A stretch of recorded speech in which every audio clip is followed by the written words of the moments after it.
m'appelle Anne-Sophie Vassor, je suis directrice de programme chez Soferim, promoteur immobilier indépendant. Nous sommes ici dans une résidence parisienne au cœur de Paris, Paris 14e. Et nous avons donc choisi en tant que promoteur d'investir dans la domotique simple. Donc nous sommes rapprochés de Legrand, la formule Legrand Wisnet Atmo, qui nous a semblé peut-être la plus appropriée pour l'utilisateur.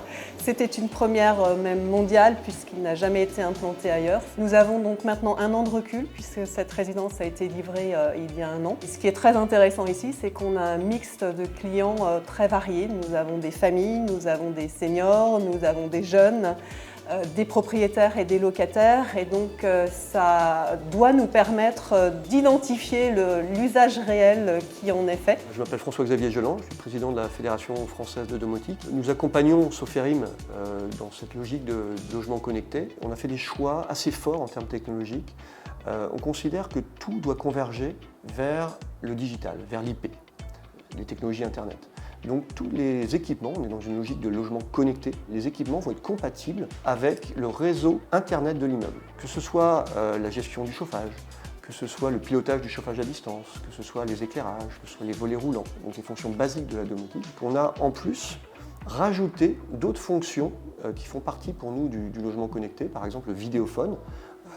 Est sur cette même colonne. Donc on a mutualisé toutes ces fonctions sur une seule infrastructure pour pouvoir à la fois offrir plus de confort dans le logement, plus de sécurité, faire des économies d'énergie, permettre la transition vers le monde du numérique, parce que si quelqu'un a un assistant vocal ou si quelqu'un veut rajouter une station météo ou un objet connecté de son choix, il doit pouvoir le faire dans ce logement. Certains continuent d'utiliser les boutons, d'autres ont une tablette et vont adorer utiliser leur tablette, d'autres vont utiliser leur smartphone. Et évidemment, pour simplifier encore l'usage du logement connecté, il y a la voix. C'est quelque chose de relativement naturel. Et donc on a, à travers boutons, téléphone, tablette et voix, un panel, et peut-être que dans la même famille, chacun va utiliser le logement connecté de façon différente.